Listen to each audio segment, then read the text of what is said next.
Okay. Yeah. Well, now we stopped, so we might as well. Okay, what's up, guys? John Sintez here, Cuternation podcast, Cass Kreitlow, Eric Post, everybody. Eric, why don't you introduce yourself? Let everybody know who you are. Obviously, exercise, science, nutrition, killer jacket, super jealous. Yeah, thank you. And just let everybody know who you are and what's your story. Sure, yeah. So my name's Eric Post. I'm an assistant professor here at San Diego State in the School of Exercise, Nutrition, Science, obviously. My background's in athletic training. I worked as an athletic trainer in college baseball, as a minor league intern. And so now my research has really moved more into youth sports, more generally, not just in baseball, but looking at youth sports specialization, what causes kids to specialize, what are kind of the parent and coach factors, and then also what are the consequences in terms of overuse injury. So that's kind of me in a 1 minute nutshell. So really, it's worth sharing because it's a funny story. I met Eric we were at the Coronado Beach and we were just walking, and they're from the Midwest, I'm from the Midwest, and I don't even know what it was, Wisconsin hat? Something like that. Well, I think my wife might have been wearing her Mankato sweatshirt or something like that. Okay. I think you brought it up because you were in Mankato for a while. Yeah, School in Mankato, exactly. Yeah. So that's really where it started, and so we're just really trying to figure out, I think where we want to go with this is having a conversation that's more geared towards youth specifically. We work with kids that are 8 years old, we work with kids that are 28 years old, and the education I always tell this, we don't have to sell our college kids or our pro kids on our program. Like, they know right when they walk through the door what they're looking at. But what we're seeing with our parents and our youth players is there's so much information out there, and that's great, but it also can be hard to wade through. And so we're looking for more resources for our parents to be able to make decisions that are a little bit more educated and informed, and not just based on our own opinions, because that's only fair to us. So yeah, I think, just bouncing off of that, one thing that I think is important that you guys were talking about when we came in here off camera, but just the idea of having fun, right, for younger kids and playing, right? That's the number one reason research shows that kids play sports, and the number one reason they stop playing sports is they start playing because it's fun, and they stop playing because it's not fun anymore, right? The second most common reason is they have an injury, so they stop playing sports. So with the parents of the younger kids, I think sometimes what we see is the parents are really interested in how they can get their kid better at a sport, and that starts basically from the time that they're picking up a ball in whatever sport it is. The parent's interest is, how can I make sure my kid is successful in the sport? Where the kid's interest more lies in, how can I have fun? How can I hang out with my friends? How can I want to get better at this, but I want to do it while I'm... And both of them playing. Are right. Right. And both of them, that's appropriate for both of them. Yeah. Right, yeah, absolutely. It makes sense that parents want to do that. The problem with what my research has shown, and when we get into specialization stuff, is when parents start viewing it and coaches and kids start doing things that are more professionalized at a younger and younger age. So you have 100 plus competitions in a year for a kid who's 8 years old. They're thrown off the mound as many times as a major leaguer would. Then it starts to get in this crazy world where it's well, why do we have these 5U travel teams that are who are these kids competing against? Why are we focusing so much on the sport specific skills from an early age? And that's kind of what my research line has been about. Yeah. I say all the time, if I played 6 games in a weekend, my arm would fall off. Right. Today. Right. This weekend, and I long tossed yesterday, my arm feels great. Right. And if we played 6 games, I'd be we'd get to Sunday and I'd be and I'm probably going to pitch one of them. So if you're going to pitch me early and then I'm hanging for 5 guys, please don't put me in right field. I need a strong first base with a nice roster. With a nice should be 25 people for. Yeah, but none of the parents will let that happen in the travel ball world, because right. You bat 10 and everybody should be a pitcher would be a good strategy. But still, once that guy gets thrown, just think about if we thought about the arm and a ridiculous video game health meter, and right. The more you use it, the lower the health goes, and then we think about how long it takes us to regenerate just to feel 100% again, right? Yeah. Normally it's 3 or 4 days, but if I play 6 games, it might be 5 or 6 for an 8 or 9 year old until maybe he builds up the resilience and the thing to go from that. But just the whole strategy of that whole thing is just and especially it's wrong. The number one risk factor over and over again in the baseball world is fatigue for youth players. If you're throwing when you're tired, you're throwing fatigue, you're at some studies that say as much as 36 times more likely to sustain an injury, right? So you're in that 6th game over the course of the weekend, and this doesn't just go for baseball either. With our research, I've moved more into some youth female sports. You see the same thing in girls soccer, travel volleyball, softball, especially when you have 2 pitchers for a team of 16 girls, and they're throwing 8, 9, 10 games on a weekend, and it's just out of control. Yeah, it's got to be even crazier for that. I mean, I understand it's more of a natural movement, but what about the energy level of being like in Florida where I'm on 100 degrees and they're playing 8 games? But even so that, is it even that on the natural movement thing, that's always something that people say, but like nobody has researched softball at all. We're just making it up. Yeah, if you think about like what were cavemen doing to take down big game, they weren't throwing at a caveman like that, right? Yeah. They were throwing, they were throwing some sort of rock or javelin overhand. I've judged a couple stick figures, and it definitely looks like the arms up in that nice cock position. Exactly. They probably got great layback with that spear when they just launch it. So whenever, when I hear like baseball's an unnatural throwing motion, I'm always like, no, I think it's probably like pretty natural. Something that humans have been doing for a long time. Throwing it off a mound, thousands of repetitions, over the course of a weekend at high velocity is not. But that's a softball thing. I don't know, nobody really knows whether that puts more or less stress on the shoulder. Funny side note, think about how many labrums and UCLs were blown out in the caveman area just trying to chuck those rocks and spears. Like, dude, literally just, all right, I'm left-handed now. Yeah, right. And there's the one guy that figured it out, and he's probably the king, and he's just launching them, Yeah, you had Frank Jobs, like caveman ancestor, with the Brett Favre of the caveman area, just chucking them anyway. Yeah. So is it do less, or is it when you're there, like do it better? You know what I mean? So if you're yeah, absolutely. That's the thing is, so doing the specialization stuff, I don't even really like the term sport specialization because there's a way to be a single sport baseball athlete and have it be safe, right? Obviously, if you're specialized, it's not like all of a sudden you're going to fall down and die or your arm's going to fall off or something, right?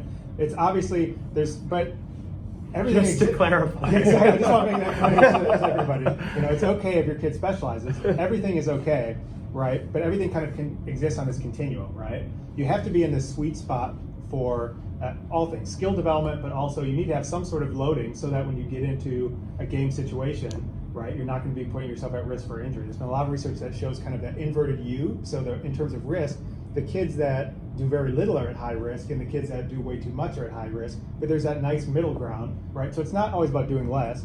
And then we'll hear from parents who are like, well, we know specialization's bad, so instead of specializing, our son plays baseball, and they do basketball, and then they go to soccer, and they do this and that. And it's like, well, their volume then is totally, off the charts in terms of what they're doing. They're doing all these different things and stacking them on top of each other, right? Mm-hmm. So it's not just a matter of play multiple sports or do less, right? It's doing the right things in terms of age-appropriate training and all that. So if I am that crazy person that, I shouldn't even say crazy, like maybe they're just like super go-getter and like literally their kid wants to be doing everything and is happy to do it, like then my counter is like, but then the nutrition stuff needs to be there too. Like then this conversation just needs to get so much deeper, so much faster. Right. And that isn't there. Like people aren't doing that. And then they're not teaching soft tissue work to like 10-year-olds. Right. And is that even appropriate then? Yeah, so it's like, can we handle this anyway? Well, that's a big question too, is I think, a lot of the youth sports system now is being molded around skill development and sport development, which is good. There's a population that wants that, right?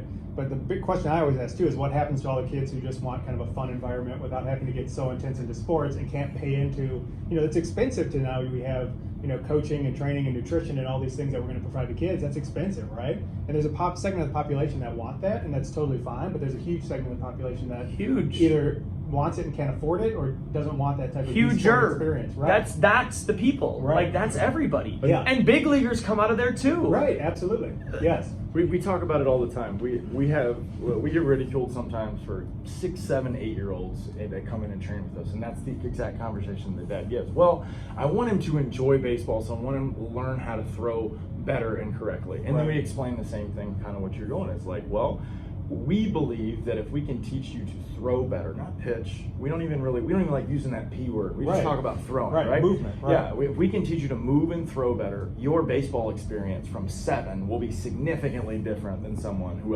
doesn't work on that at 7. Like we are going to drastically send you on a different track to when you're 12, you just have a strong arm. Right. And a strong arm is a healthy arm to us, and that's what we really believe in and what we're trying to put together. And think about, like, fundamentally, what are kids doing at 7 and 8 years old? They're trying things for the first time. Right. They're failing at it nonstop. So if you put them on a trampoline, they're going to have this tons of anxiety to try to do a flip. And then they do that flip, and now they can do, like, 10 flips in a row. And it's the same exact thing. And I have changed my thought process in this, too, like, understanding it and being with John for this period of time. Like, they can actually afford to try to throw the ball as hard as they possibly can, fall over, and get back up and be like, Right. oh my God, do it again. Like, Right. this is the perfect time for them to do it. Right. What is now not the perfect time, just think of their attention span.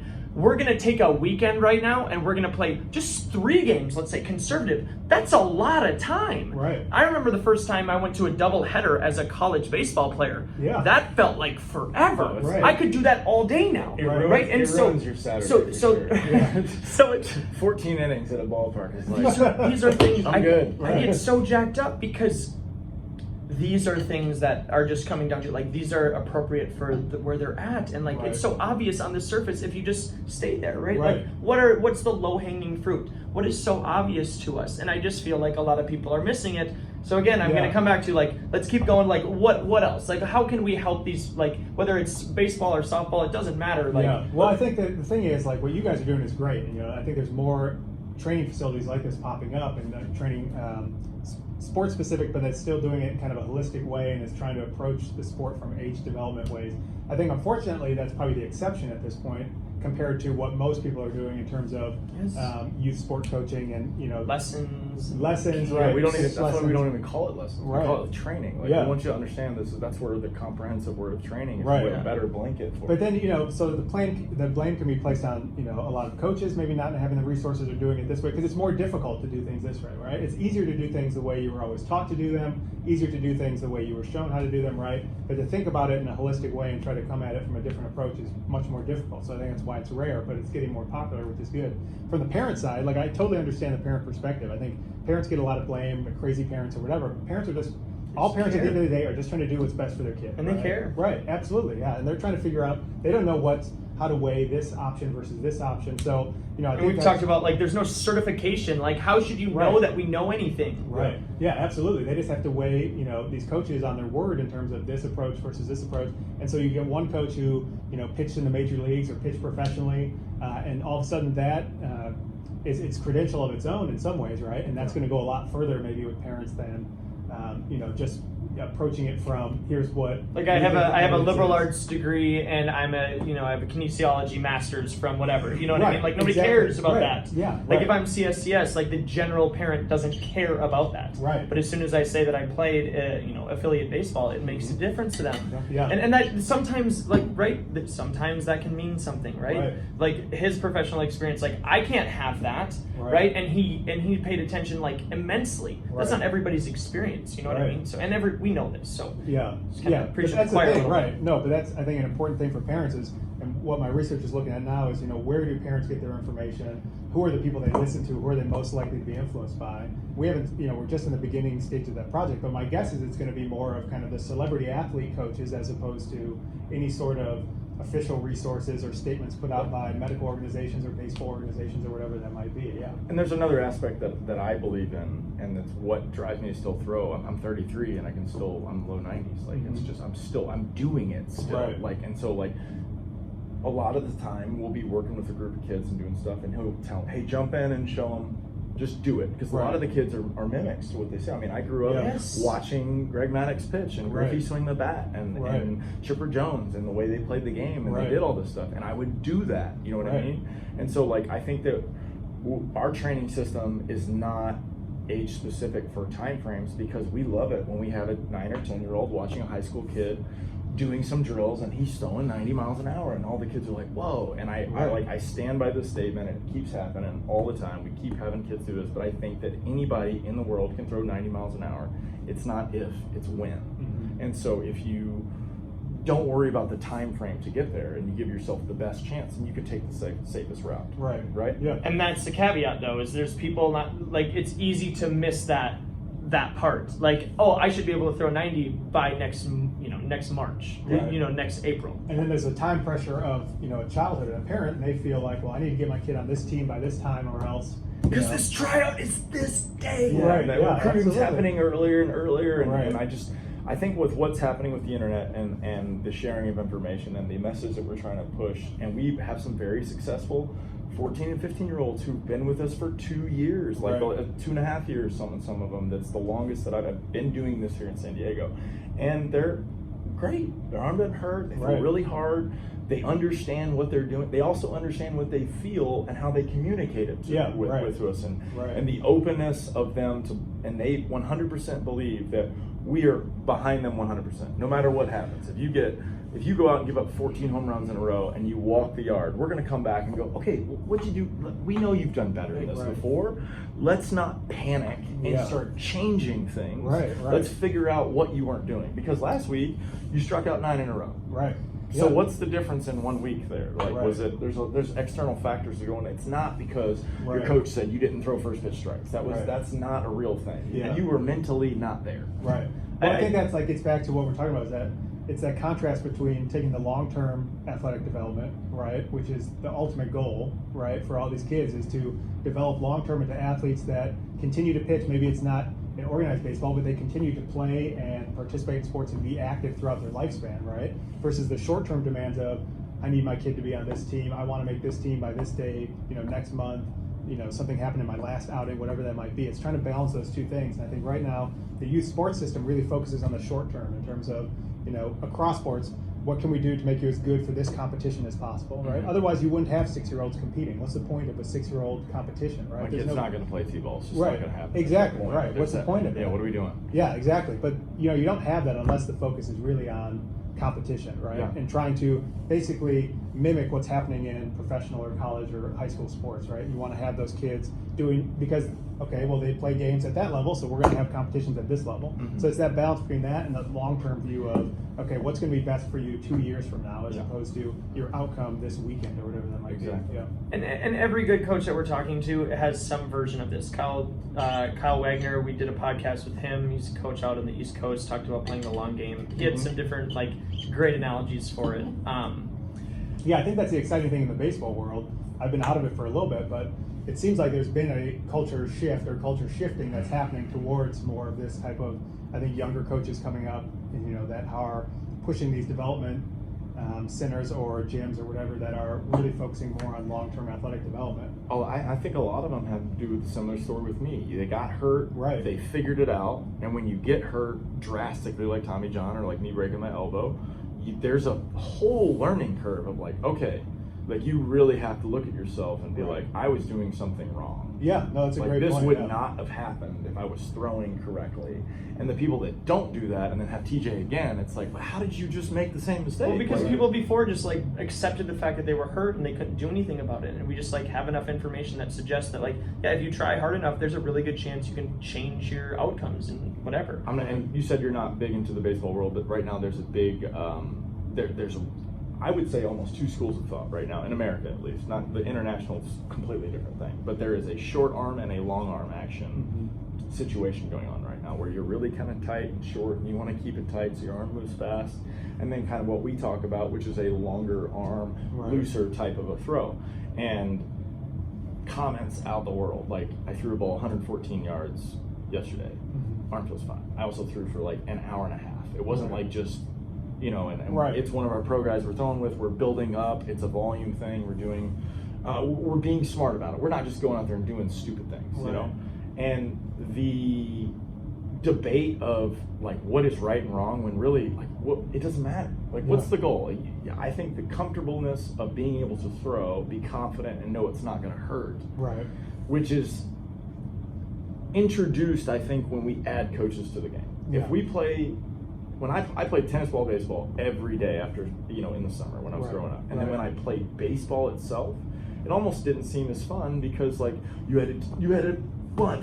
My coach is over here telling me I got to steal, I got to bunt. And meanwhile, if it's more of a sandlot, fun, free situation, I think that's the experience I want to give to my kids whenever I have kids with it. But it just doesn't seem. Well, I think you're right.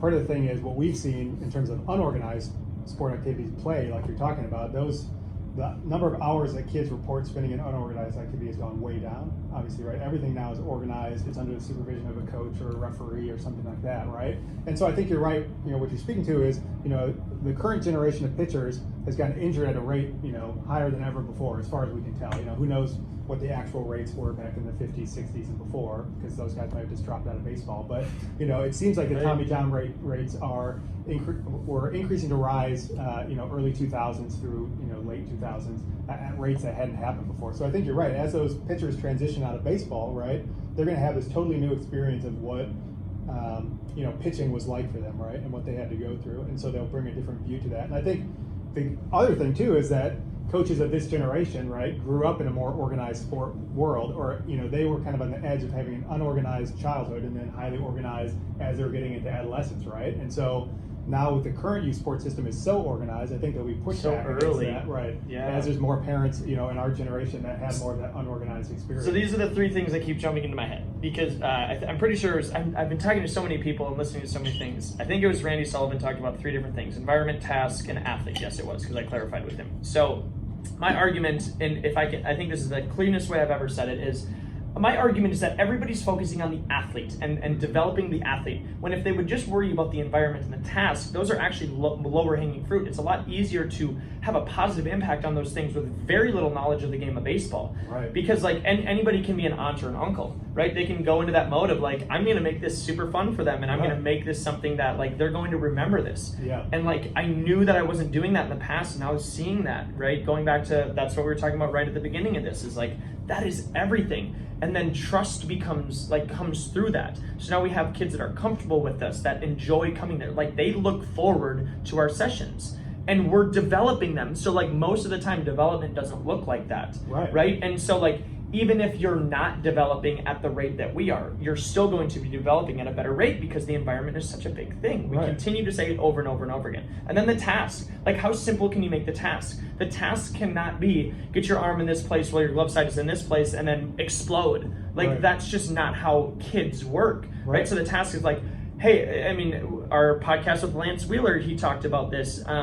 He has a 9-year-old, and all his 9-year-old has done is thrown in front of a radar gun and throw at things like bottles, break things. And I keep on saying that. I'm I cannot wait until we have an environment where we can do that. I want to blow up bottles, because that's such a simple way. And it doesn't have to be bottles, right? It can be whatever is more exciting than the environment that you're creating. Going back to blending that task and environment. Right. Last thing, because I want to give something, if you are listening, this is something that we talk about in a practice situation that you can fix. So with our younger players, if you have a kid and you say, I want you to throw this ball as hard as you possibly can, okay? The first anxiety that they have is, I don't know where it's going. So when we have younger players for the first time throw as hard as they can, and I'm talking 5-6-year-olds, they run up to the target, stop, and throw it as hard as they can. Okay, and that tells us everything that we need to know developmentally of where it starts at, right? And then it's okay, their willingness to keep their eyes, they'll do anything, so they won't turn like they should to throw because they won't get rid of their eyesight.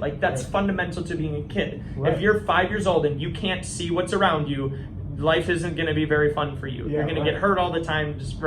So building from these principles, it's easier to say, okay, this is what they're not getting in a team setting. Okay, so 7 and 8-year-old, if they are a good thrower, when can they ever practice that? Because they have to go play catch with that kid, and maybe that kid can't catch the ball because they're throwing it 55 miles an hour because they practice it. Conversely, you just have a huge kid who now is going to throw the ball softer because he has a younger player that isn't able to do it. So this happens all the time. So a simple solution to that is just make them throw at something, right? Put a net in front of them, and now your game of catch is, we're going to do this 10-15 minutes. That's going to be your game of catch, and we'll play 3 to 4 minutes of let's go back and forth and do this short stop, quick toss, work on your hands kind of stuff. Or go catch fly balls, This is great because I have so many things going on in my head now. One thing with that, the other thing the parents, getting back to parents, what they feel pressure is if my kid can't play catch with another kid, right? They don't develop that skill. How can they, they're going to have to develop that early so they can stay in the pipeline to eventually play on their high school team, right? If you have a kid who's athletic but never learned those basic skills, right? There's no way back into the system for them really if they don't. So the parents feel this pressure of, if my kid is the one kid that, when he throws it, he doesn't know where it's going and he doesn't have a catch partner or whatever, he's going to drop out of baseball and he's going to feel like he can't get back into baseball again, right? It's because that focus so early is being able to do those organized technical skills, that are game related as opposed to fun related and movement related. And way ahead of where they should be at. You should not be able to play a game of catch at 5 years old. You can't even hold your hand up the right way without, and you're wearing a glove that's nothing. Raise your left hand, and half of them are going right hand.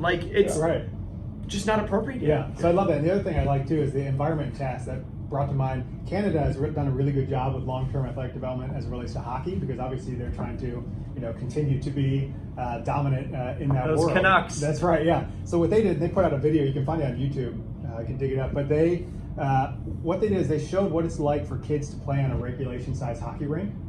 Okay. And so what had been happening in youth sports and hockey was that they never thought about changing the rink size, right? The environment that the kids are playing on. So these kids are playing on what's to them a huge playing surface, right? So they're never getting to touch the puck. They're never getting to interact with the game, right? And so they took adults and they magnified the scale of a hockey rink to what it would be for a kid, right? And had these adults go out and play on it. And it's hilarious because the adults have no idea what to do, right? It ruins their experience. They'll talk about how not fun it is to play hockey on something that big, right? I don't want to run a skate all the way down exactly, there. right. You have no idea so what you're far. doing, right? Everybody is That's such hilarious. a huge distance. So what they've done now is they've shrunk the rink size. Yeah, This is happening in soccer too. More short-sided games as opposed to putting kids on this giant, soccer pitch where they might touch the ball once in an hour and a half, right? What type of skill development is that, right? So modifying the environment, I love that, those three components, right? You modify the environment and make it a more fun task, and all of a sudden you've got kids that want to come back again, right? And continue to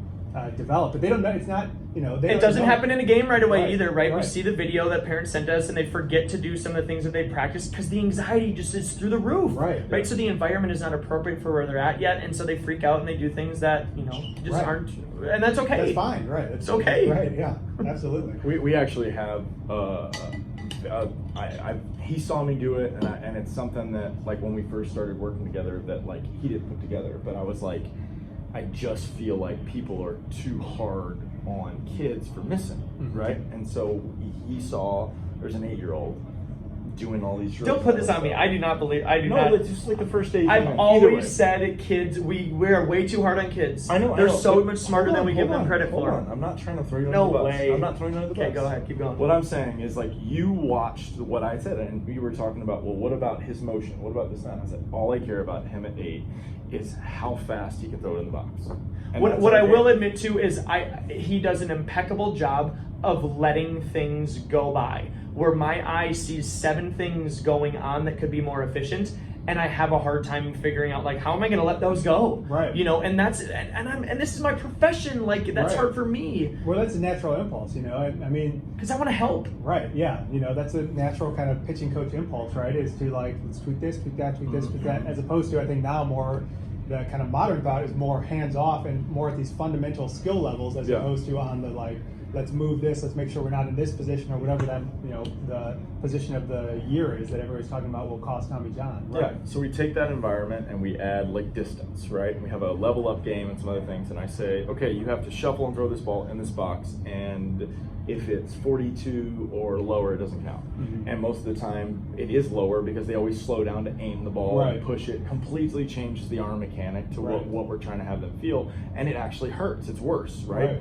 So we know that kids will lie multiple times about their arm, right? Yeah. And just because of the first time they said their arm hurt to their coach, like, mom and dad told me, they got benched. They'll never do it again, ever, because they want to play the game. And it sounds weak. You look like you're weak. Yeah, you look, and I was given the team needs you speech, and then I break my elbow at 21, and then we just really try to create that openness and that communication. So what we've noticed is that these kids that are developing, and a lot of them just start off, like, throwing it out of the gym or literally, like, going crazy, and we're like, just keep going, man. I love this, though. When we have kids make a bad throw, a little ricochet off the wall, and we just started doing this like 8 weeks ago, and it's brilliant. Yeah. It's make a play. So now it becomes a ground ball that they have to go run up to and make a throw from a weird arm angle, and they love it. Yeah. So we take the most traumatic thing that could happen in the gym of you just shanking a ball, right? And now it's the best thing of the game. You know what I mean? It makes it fun, but also makes them do something athletic. So we're and then we have different versions of this that as they get older, right? So instead of competing against yourself, once you can kind of master that,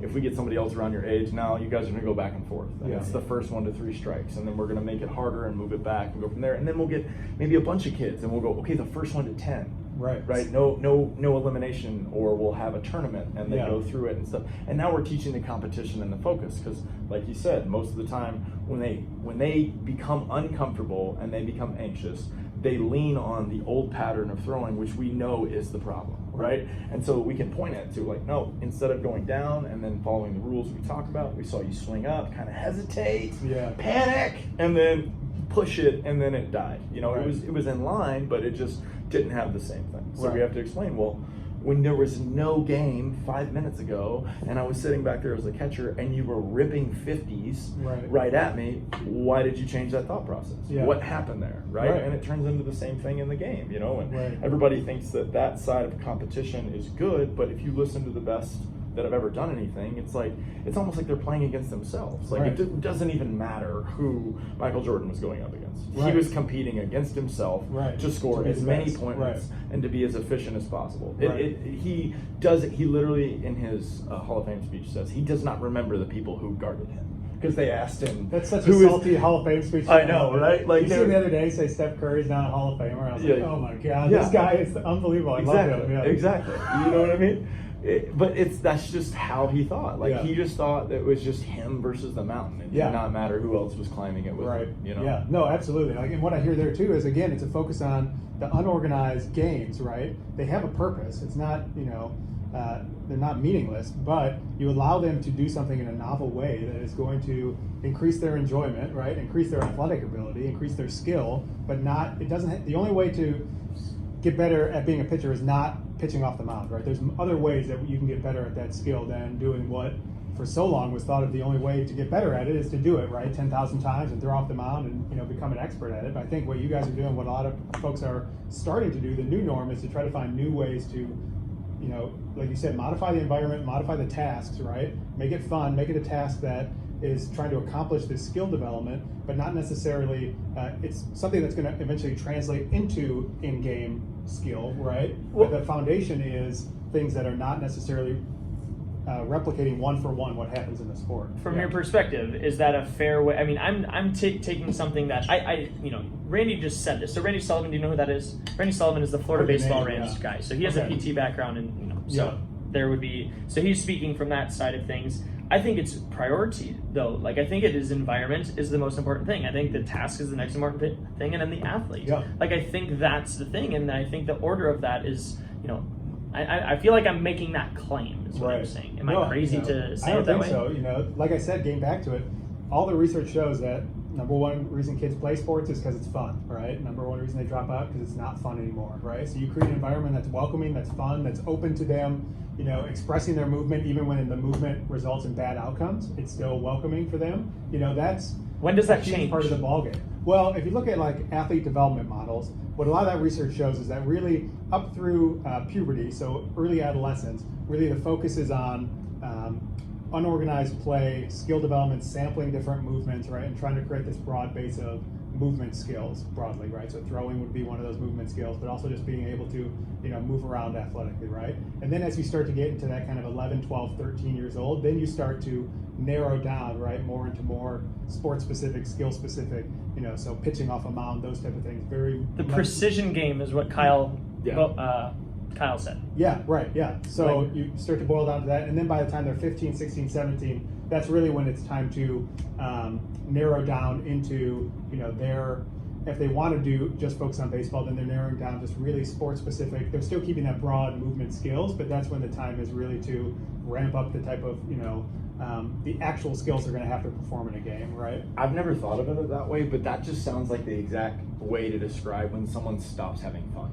Yeah. Like playing the game. Right. Like what he just talked about. Yeah. Like that's where everybody's like, I am so burnt out because this just this wasn't fun like 5 years ago. Right. And I think that one of the things that we try to push all the time, and I know it's so counterculture, but I love it, and we always talk about it, is like we try to create a fun environment by like just even for our older, especially for our older guys, like how many people can you make look stupid pitching, striking them out? Yeah. Strike out as many dudes as you can. Right. As many as you can. That's a great point, because I think what people see when they see those kind of athletic development models, they think, okay, as soon as they're 15, then we're going to start really, they're going to do all baseball competition and nothing else, right? They're going to be on these travel teams, they're going to do all this stuff, we're going to ramp it way up. But like I said, it's a spectrum, right? You still want to incorporate the fun, right? You have to keep them in the sport, because like you said, most kids drop out of sport by the time they're 13, right? The vast majority of kids that play youth sports drop out by age 13 because it gets into more competitive, very rigid in terms of what you're doing, sport-based,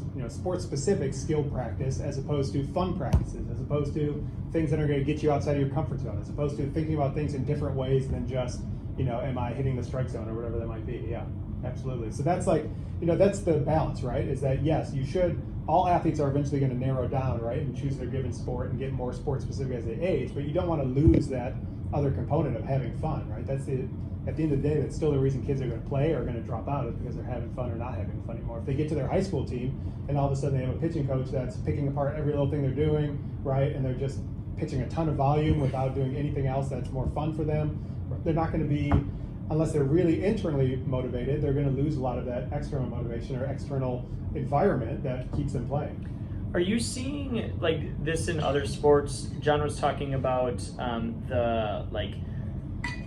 just the pain, so the lack of communication from what's actually going on in these athletes from a baseball standpoint, right? So specifically the arm, obviously for us, but is that, I'm just trying to think, my wife played soccer, right? So it's not like people are complaining about, oh, my leg hurts, but I'm not going to tell anybody. Well, what it is in concussion. So the research shows the same exact thing for concussions. We got a big study right now with 3,000 kids, male and female, and across sports. The reason kids pretend, there's a thought out there that, there's a lot of kids that are pretending to have a concussion so that they can get out of sports, right? Or stay out of school or whatever. But really, we showed basically out of that 3,000, basically nobody was pretending to have a concussion. What we did show is that the kids, they all had them. But the ones that did have a concussion, right? The reason they would pretend would be to get back sooner, to get back to the sport faster than they're ready. Okay, so they want to get back before when they're still having symptoms. So they would not report to coaches, to their teammates, to athletic trainers, because they didn't want to let their teammates down. They didn't view the injury necessarily as that serious, and they knew if they told somebody that they would be held out of getting able to play, right? And so what's best for the team. Exactly, right. Yeah, they're going to let their teammates down. They're going to let their coach down. And so that was the reasons we saw that they concealed their symptoms when they had a concussion, is because they wanted to get back even faster than they should. Yeah, so it happens in other sports with other injuries, definitely. So we have an athlete that was, he came in and it was his 4th day throwing that week, and we were like, you're barely going to throw. Mm-hmm. And it was really hard for him. It wasn't like he felt like he was letting anybody down. He just was so eager because he loves to do it so much too. So in that case, it's not necessarily like always just these bad adults around them. Sometimes it's literally like you have to be the adult around them, and you have to recognize these things like, hey, do you see how eager you are? Yeah. That's awesome. Great job. Like, I love that you love to throw, but sometimes you have to play the long game here, and you have to think ahead. And then 2 days later, he threw his hardest pitch he's thrown. He PR'd 2 days later. I'm like, this is perfect, because now I get to go back and I get to bring up this Saturday. Remember when you didn't throw? You got rewarded. Right. No, I want to make that clear too with that concussion stuff. The number one reason they hid by far was that they didn't think it was serious, that the injury was serious, right? So it was on them, not necessarily having the knowledge of what a concussion is, or feeling like it's not necessarily that something that I need to tell somebody about, right? So yeah, it's not this thing where there's so many bad actors. Those were just some of the other reasons listed, was that they didn't want to let their teammates down, or the coach pressured them or something like that. But number one was exactly, a 13-year-old kid, my elbow hurts, but I want to push through it.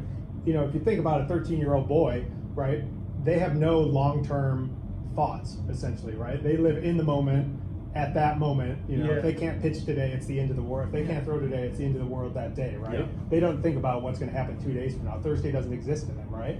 So they don't. That's the thing where you have to have the appropriate coaching, that trust built, where you can communicate and say, look, this sucks today, but in 2 days it's going to benefit you. Yeah, absolutely, yeah. I love it. I love it. No, I think a lot of things you guys are saying, I think that's the good thing in baseball. When we talk about other sports, a lot of my research is focused on youth female sports, and what we see in specialization and stuff and competition volume and the year-round stuff is even worse in youth female sports compared to male sports. So baseball, it seems like a lot of crazy things are happening, but from what we've seen, everything crazy that's happening is happening to an even greater extent in youth girl sports, which is why I don't know. It's the dads. Yeah, it's 100%. I didn't have. It's the dads. I wanted to have a son, or I want my daughter to enjoy the competitive spirit of the game, especially in softball, because that's baseball but softball, right? And then she's gonna fall in love with the game, so we're gonna go to this travel team, and then I guess it's just what we do. We play 12 games in a weekend. I don't know how to relate to my daughter, so I'm gonna push it. I can't do it. I can't do it. But for whatever reason, we see it way ramped up On the girls' side of things, yeah. Yeah, that I makes hadn't thought about that. I have to that look makes into total that. sense. Yeah. Yeah, that's what I see. I mean, Right. the couple softball players that I've dealt with and throwing and stuff like that. Well, who are their throwing partners always when they're pitching to? It's always their dad. Yeah, right? it's 100%. That's what I'm Right, saying. pitching, That's yeah. exactly what I'm saying. Like, Oh, yeah. we're gonna get out there and work on it. You Right. know, like Well, we're gonna be the best. Yeah. You know, that I've heard. So I heard it's softball's bad. Is it other sports too? Yeah, volleyball's a big one. Oh yeah. Yeah, volleyball's huge on the travel circuit, on the club Yeah. team circuit. Yeah, absolutely. And so Wow. what we found there too, another interesting piece of it is that a lot of this was back in Wisconsin when I was there. A lot of the high school coaches were also club team coaches, Yes. and so there's the thing of if you don't play on my club team, right, then you're not going to make the cut for the high school team. So For there's sure. this pressure to have to continue to do it year round, right? And then you've got, your off, you go right from your in-season team to your off-season team to your summer club team, and there's no Yeah, gaps in there. You have to be on those if you want to continue. As that parents, system. I almost think like you have to see the business happening in front of you. Like Yeah. I mean that's the other thing too is like we let 70 minutes, 60 minutes, 95 minutes. Like I don't care. Like you're paying me the same thing for that because whatever it takes, like whatever is appropriate today. Yeah. That's why we So- don't have teams either. Yeah. Like we don't have teams on purpose because we understand like no, this is something you should be But building. this is also up, why we and want to it have should be- teams because Yeah, well, I mean, we'll get there, but right I now, know, is what I'm right, saying. But exactly. the concept of teams is the problem. But right? this is why I was so anti-team, and now I'm like, I might have to do it because we want to have control. We want Yeah. to be able to have a better impact. On Okay, so kids. let me ask this. I just thought of a Sorry. good question right there. I had a parent ask me the other day, and I like this time frame just on math, and maybe just because I'm weird like that, but I like the math of it. They were talking about someone proposed a 3-month season, right, of playing maybe 2 to 3 weekends, Yeah. maybe more like 2, 2 weekends a month playing, 3 months off, 3 months playing, Yeah. 3 months off. Yeah, Do you feel like absolutely. that's a good little model right Yes, there? that's for that? something what we're trying to get. There's these recommendations that have come out from medical organizations, but whenever medical organizations put out guidelines, they always just get retweeted by other medical providers, right? And there's no real it doesn't get out to actual people that are living the experience, right? Yeah. So one of the things in baseball that comes up all the time, is to take 3 to 4 months off throughout the year. What people think that means is I'm going to go for 8 months straight and then take 3 to 4 months off, right? But that's the way you want to do it, right? Ideally, in the ideal world, it would be, development, okay, do something else. Development, do something else, right? It's not this huge volume over an 8-month period and then maybe you take a couple months off. Work those months of rest. It could even be, 2 and 1, 2 and 1, 2 and 1, whatever that might be, right? To break that up throughout the year. If you look at the skill development research as well, what it shows is when you have kind of that blocked training where you do something and then you have a break and then you come back to it and you do something, you break, that's more beneficial as well from a skill development standpoint because it lets those patterns kind of sink in, let them go off, do something else. It's interesting. And it's not just this It is overloading. interesting. That is interesting because that's like, okay, so Randy Sullivan talks about the opposite, right? Mhm. And you hear a lot of the big leaguers, I'm not a big leaguer, but I agree with this. I feel the same way.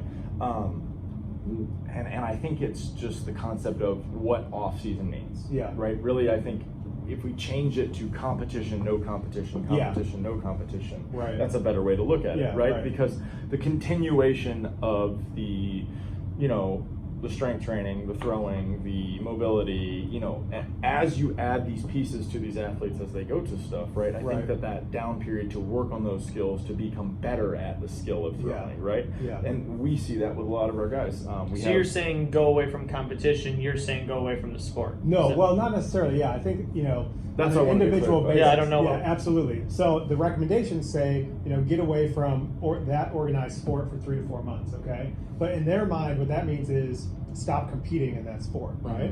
I think there's safe ways to be a year-round baseball athlete, and it follows that model, right? It's competition for a short time period, and then skill development. Okay, competition, skill development, and I think I like that better. Yeah. And when you talked about this, I think there's too much concern of being right at the bottom. I don't think you need to shut everything down. I don't think you need to completely stop activity. Right. I think you just need to really lessen it and control the volume and the intensity. Yeah, right. have Or if you maybe- have, yeah. and that's the time if you have a kid that, I like baseball, but I also like basketball or whatever, well then, play basketball during that time, okay? And maybe you'll do a very low training load within baseball, Well, yeah, because that's the thing, and this is where I want to know, the argument is if you remove all of the stress from the arm, the physical adaptations to the shoulder, is that a thing? That might not be that's a thing in volleyball. Mhm. Is that a thing in all of the sports? Do you know what I mean? I think volleyball is a different type of thing too. Well, their hit is really similar to our throw. Yeah, so you're saying if you remove the load, then you're not going to get the adaptation that you need? Well, yeah, so like the simplest way that people typically talk about what happens to the arm is that you gain external rotation, you lose internal rotation. As long as it's going like this, you're fine. But if it goes like this, where you lose a ton of internal rotation, and you've only gained 20 degrees of external rotation, you lose 40 degrees. That's what you don't want. Right. I think it depends. If you're on the youth level, if we're talking before 10 years old, I don't think it necessarily is as big of a deal, right? If we're worried about girth and shoulder adaptation, right? As long as you're having, over the course of the year, are they developing the skills that you want them to develop? So it becomes more of an issue as they get older, right? 12, yeah, 13, 14. Then you're starting to see that, capsular changes and losing range of motion and stuff. So this is where, and I don't need to affirm what we're doing, but it is. Our younger kids are usually like once a week. Yeah. Okay. And right. and they'll come and go and it's usually, as long as it's once a week, as consistently as they can, it's not that big of a deal. But they're older kids, it's like you're only doing once a week. It's tougher for us to make an impact.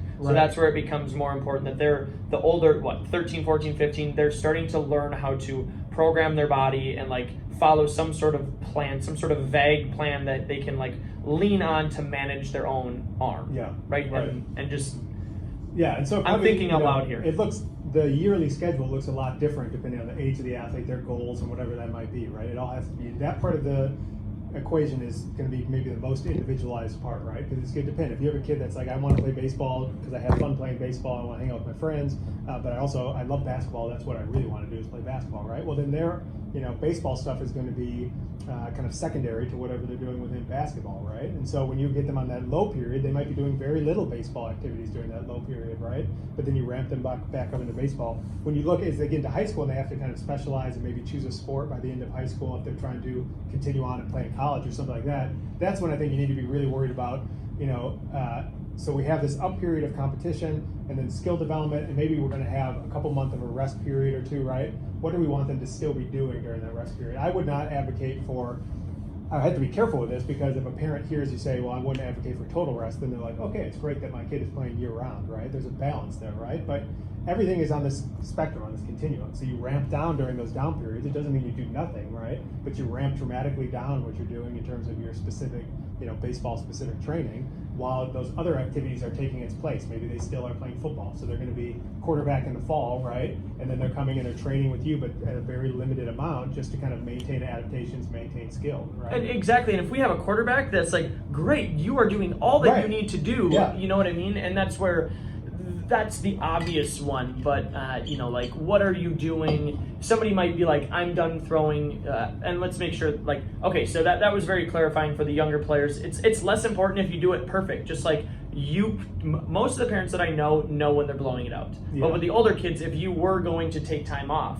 right, what is that going to look like? And if I'm going to be in the weight room truly not picking up a ball for 2 to 3 months, what are you doing in the weight room that is enhancing the fact that you're doing that, right? Are you doing similar motions with like cables? Are you doing external, internal rotation stuff, at a, whatever, right? Like, just throwing a football is really obvious, but if you're doing things that are similar to a throw, and in that mindset, I think it's a lot easier, but that's just, now you need somebody to help you understand what that is. Right. Now you might need to be paying somebody to program these things. Right, yeah, that's where it gets difficult, right? And that gets back to my concern about, we have this segment of the population that's going to be able to afford those services, right? But for most kids, they're going to be in their off season. If they're a football athlete, they're going to be given the football lift program by the strength coach at their high school or by the football coach at their high school, and they're going to be doing a very non-baseball specific lifting program in their off season that's not going to really contribute to their baseball skills necessarily, right? It's so funny that you say that, because that football mindset and the understanding that that's just a different world. It's not even close to the same thing, right? And we have people comment on stuff all the time. They're like, oh, if these kids would throw harder if they were in the weight room. And I'm like, in what world, if you are if you were lifting and not throwing, you're going to throw harder? Mm-hmm. Like, I can understand the concept of the engine, right? Right. And Randy Sullivan talks about, we love the podcast, and it's just something that I believe my experience and how I did it.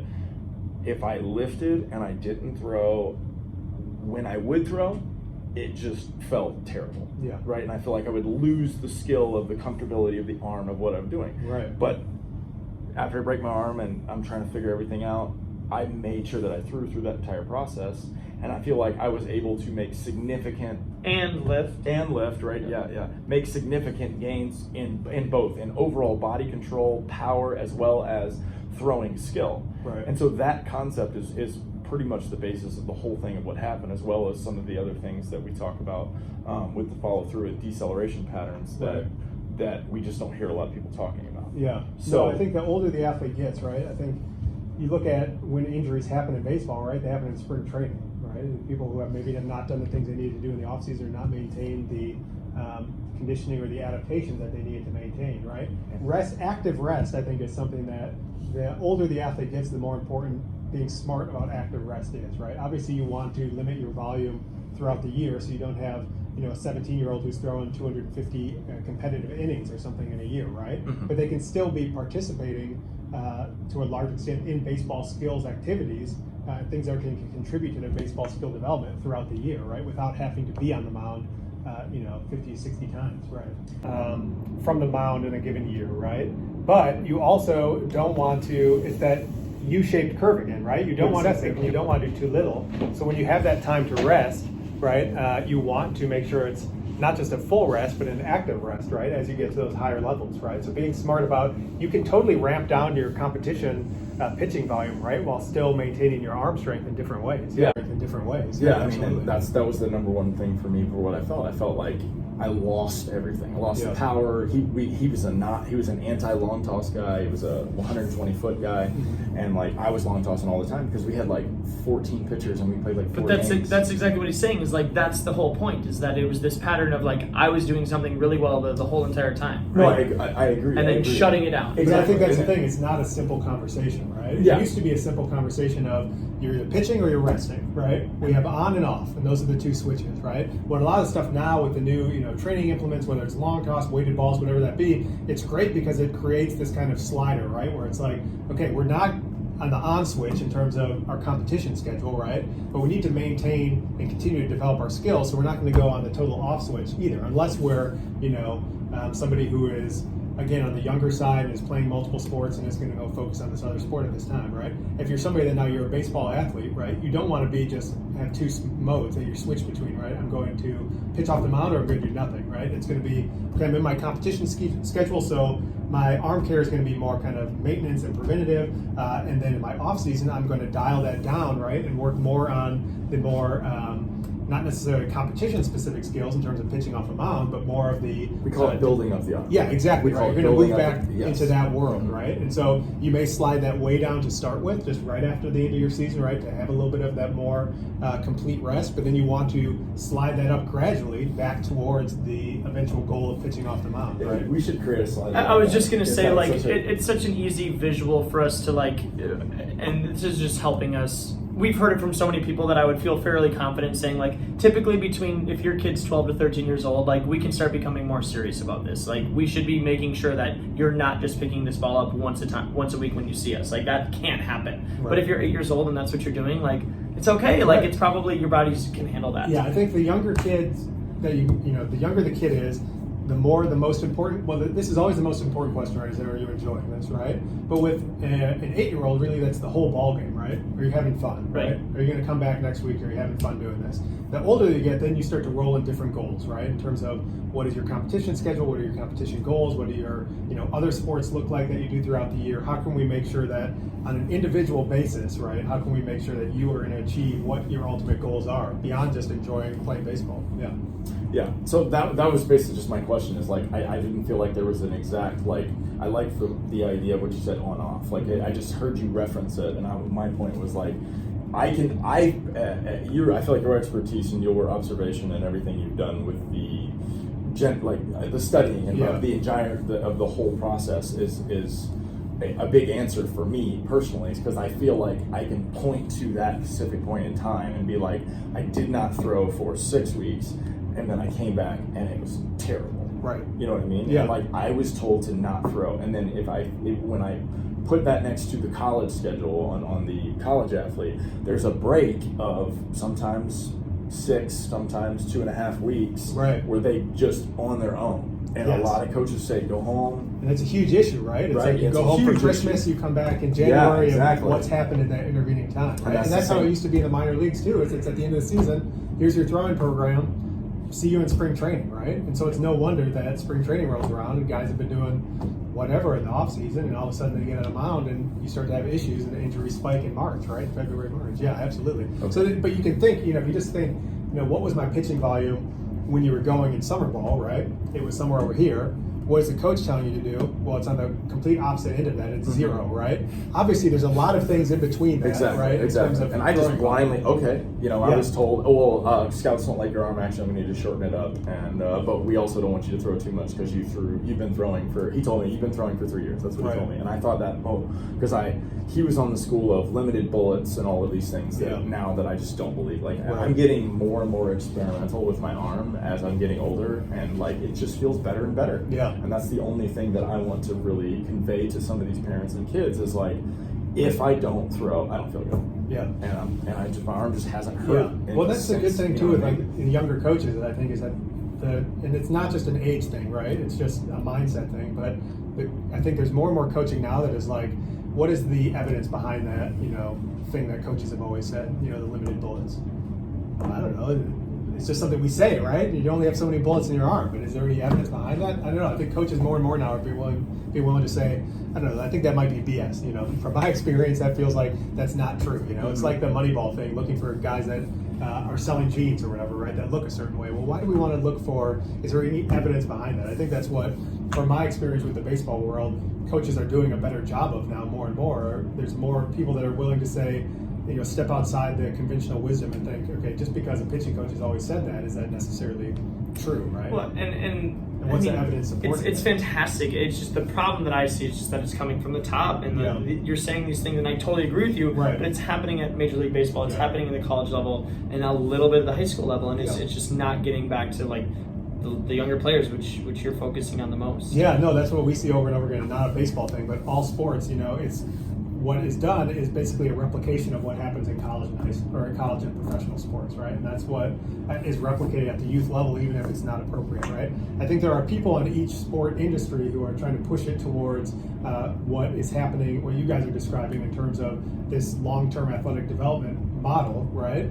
But still, the vast majority of kids that are participating in youth sports across the country are in the, their youth soccer games look a lot like, or try to look a lot like professional soccer games. Right? There's not a lot of thinking outside the box of how can we make soccer practice or soccer games appropriate for this age group that the kids are going to enjoy, develop skills, and come back, right? So it's still very focused on competition, travel teams, these kind of elite teams that are based on the outcomes, but not necessarily based on the process of developing those skills, right? It's about selecting the best kids, right, and having them compete against each other, as opposed to developing kids over long term, not just to be great at soccer, but to be athletic and to enjoy physical activity and to enjoy, participating in sports. Yeah. So do you believe that, the word development is misconstrued a lot by people?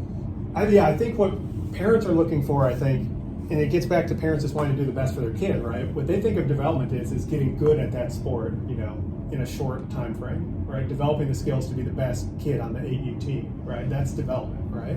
It's short-term development, I think, is what most parents are thinking and what most coaches are trying to offer, right? It's how can we build our skills at a team so that we're the best team on this competitive circuit, whatever sport it is, right? As opposed to, all right, maybe, like you said, these kids are throwing the ball and they're going all over the place, right? So maybe we're not going to be the best team at playing catch with each other, right? But this team, these kids, we're going to develop them for the long haul so that they can throw in a healthy way, right? And participate in baseball in a way that they're having fun, right? And will continue to develop skills over a longer time frame, right? So I think, skill development, when I think about it, what a lot of the research has shown is that long-term athletic development, when you follow those type of models, it generally has the most positive outcomes. Even when you look at where elite athletes come from, typically, some of them will specialize early, but a lot of them will also just sample things, and then apply and gradually winnow down to their eventual sport. So I think what parents and coaches, the majority of coaches probably think in terms of development as how can we get better at this sport right now, as opposed to how can we get better at the underlying skills and movements that are going to allow them to be successful going forward, right? It's more about, in the soccer world, it'd be more about how can we score, 4 goals this game, as opposed to how can we develop these kids to be great soccer players 10 years from now. Yeah. Perfect. So if I am because I got to go out of sport, so I have a kid, and they're 6 years old, and I want them to golf. I know nothing about golf. I'm just throwing it out there. Like, how do I go about? Because if somebody's coming into baseball, or if, coming into this, like, what are you supposed to do? Yeah. Like, if you don't know anything, you don't even know what questions to ask. Yeah. Like, where do you start? I think that's $1 million question. I don't think I have a good answer for that. That's what I want to try to figure out is where do parents get their information? How do they decide what to do originally? How do they make those decisions about whether to specialize in something? How do the kids make those decisions? Have you said where they're getting their information from?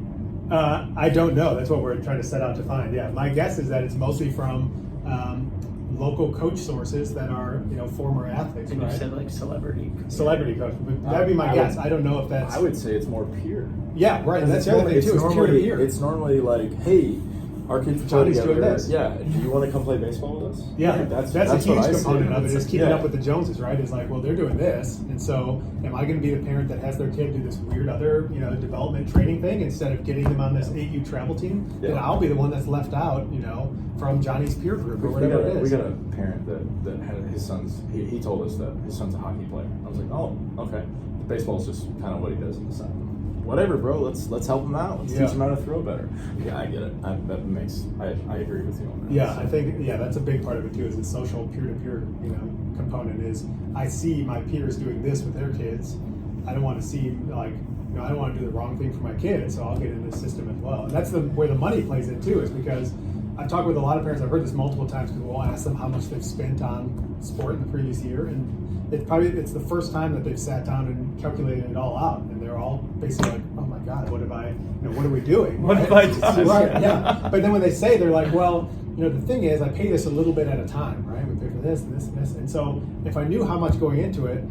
All the parents I talk to, there's this underlying theme of, yes, we all know that this is crazy, what's going on, but we can't get out of it. We're like on this rapids heading towards a waterfall, and we don't know how to get out of this system or do something different, right? Yeah. And so, yes, we feel like, yes, we do need to be on this 8U travel team, because if we're not on the 8U travel team, we're not going to be on the 9U, the 10U, or the 11U, and my kid's not going to get a chance to play high school soccer, which is what they want to do, or college soccer, or whatever it might be, right?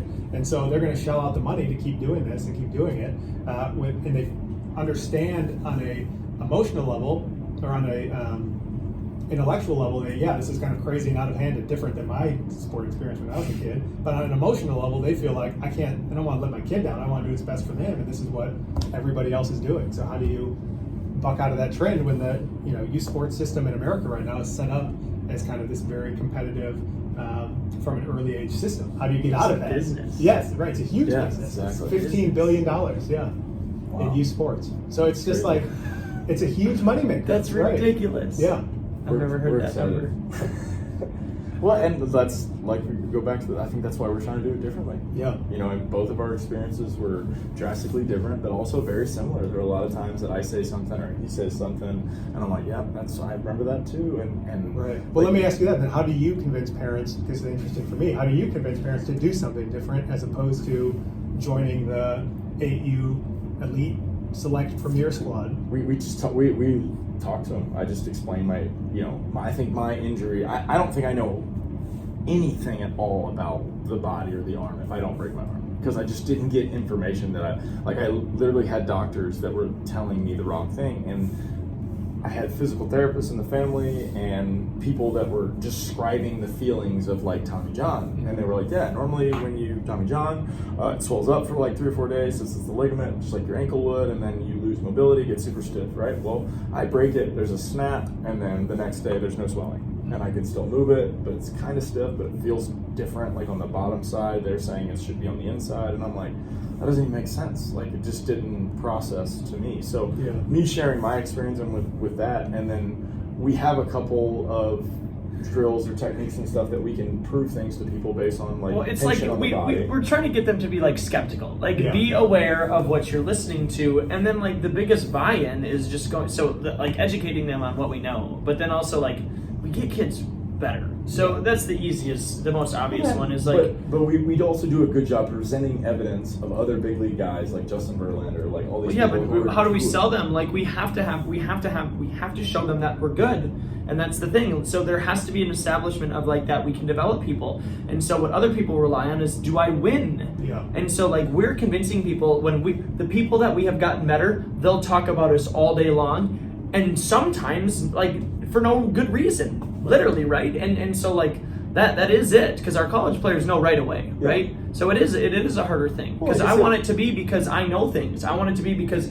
we have been doing this forever, right? Yeah, I was just describing the process. Saying, like, right. We combine all of these things of like, look at this big league, look at that. Okay, here's John, he's throwing. Here's 4 guys. You know, we have a kid that was a catcher in high school and threw 4 high school innings and went from 80 to 93 in a matter of 8 months. Yeah. And his arm feels great. And he not only does his arm feel great, he knows what he's doing. Like that's hard to do in 8 months with a kid. But he was like, that was his goal. His goal was like, I want to play college baseball. I didn't get recruited. I'm going to take my own gap year. I'm young and kind of small anyway.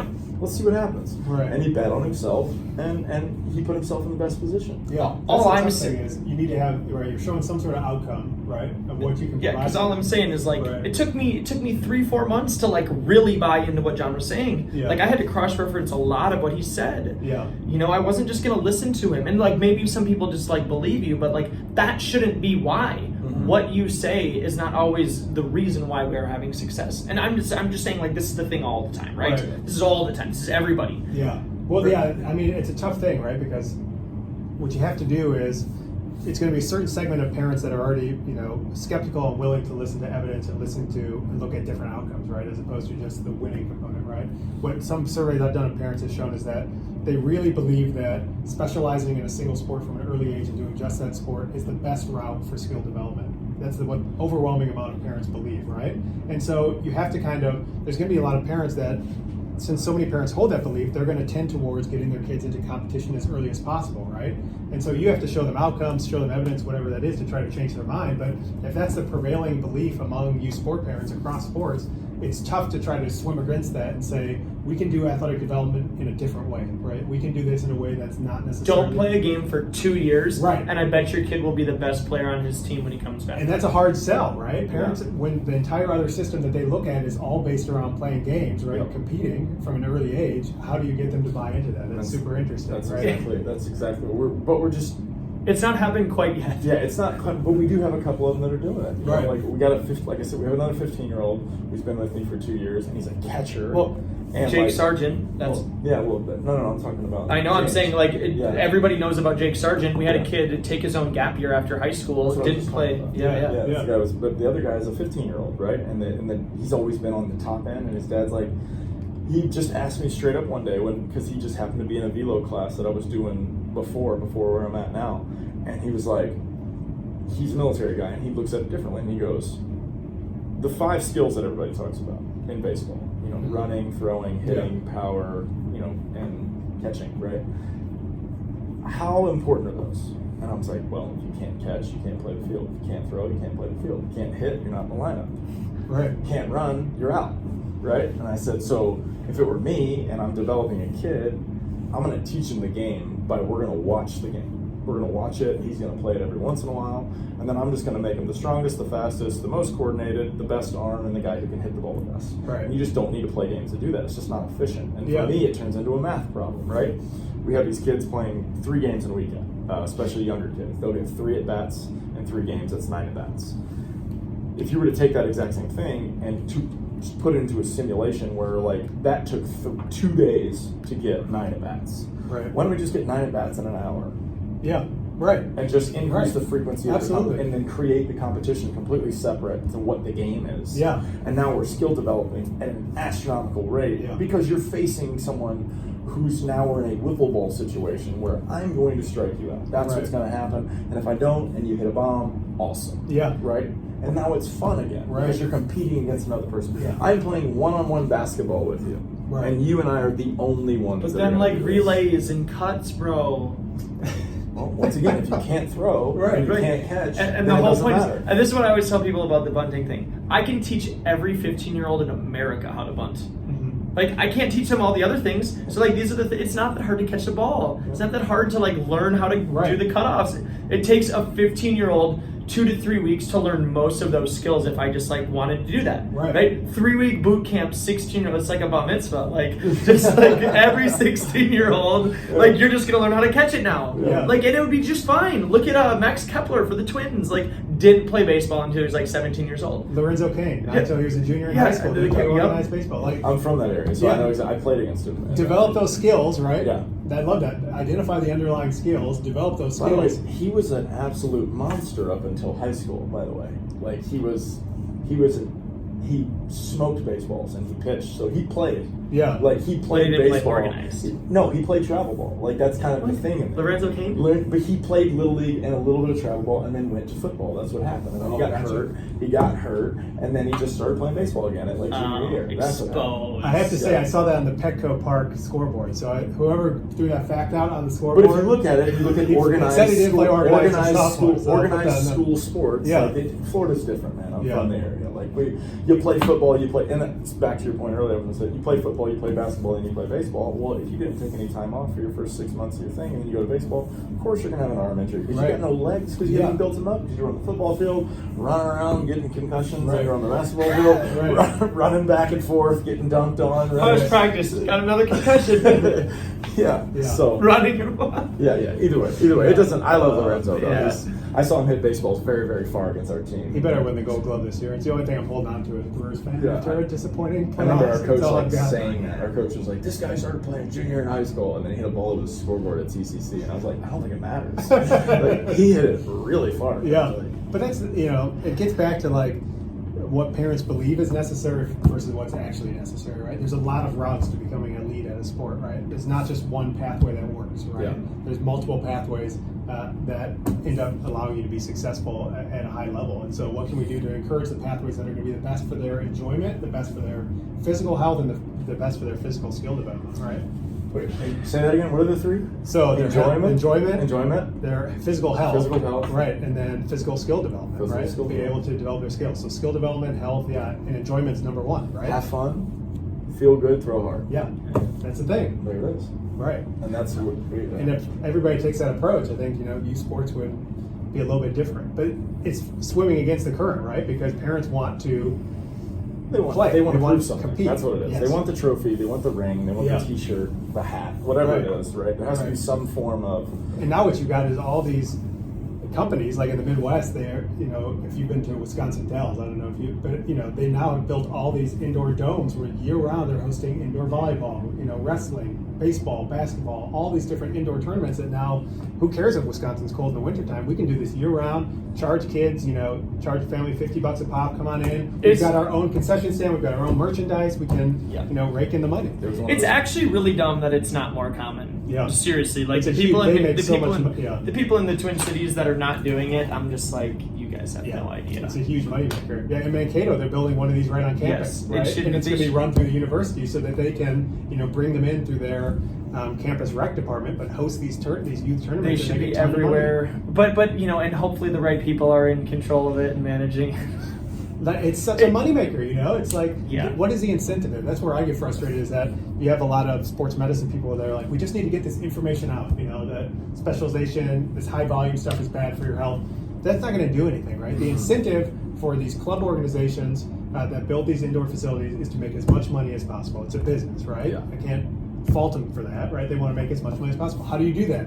We get as many teams in here as possible over the entire 12 months, right? Well, how do we do that? We need to have club leagues that are going to have teams that are playing in each math. of these seasons. It's right? business math. Right. That's Just all it fill is. up our courts every weekend, Yeah, right? yeah. And so, nobody is trying to address what the financial incentives are for the club teams, for the organizations that host the events. And that's a huge driver, because your parent and your kid gets one of these, their best friends are on the team.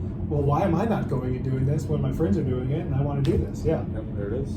People are super skeptical too. Because Well, now they got their best friends coming to train with us because they understand it's fun. Yeah. And that's what we're. Yeah. We do full teams. Like we have full teams that come in and train, and they love it. And we try to make it fun, and then we create pressure situations with like, okay, he threw a strike here. If you don't throw a strike, you lose. And they're like, no, they just panic. But I think the more we can make them comfortable in those panic, anxiety situations, like. You're just gonna get out in 60,000 in Yankee Stadium and just, oh yeah, this is no big deal. Right. I remember at 8, I was getting yelled at, and the music was really loud, and I had to throw a strike, and I did. Yeah. So- Right. It's environment, right? Yeah. I think we have to go. Yeah, I think we're Yes? Yeah. we We got another group coming in. Yeah, we got another group coming in, so Okay. we got to wrap it up Yeah, here. So appreciate it, guys. Eric Thank you Post, very thank much. you. That was You bet. awesome. It was Absolutely. unbelievable. Yeah, We got to do this appreciate it. again. Yeah, definitely. We'll set set up. We just figured out like how to multicast, so we're gonna try to do a round table with some stuff. I'm pretty excited about it. So like I've been trying to do it for years, and like finally I just jumped over to Mac, and of course it's like so much easier with everything there. So follow us on all the things. Say your Yeah, things. rate, review, subscribe. Check us out. This will be on YouTube, Instagram, Facebook, Twitter. It'll be everywhere. So we'll get your Twitter and everything. Tag you. Put Don't it out have there. one, so it'll be easy. Yeah, there you go. Eric posts. Yeah. we'll Thank you put it very out much. everywhere. Yeah. So thanks, man. I appreciate it. Thank you.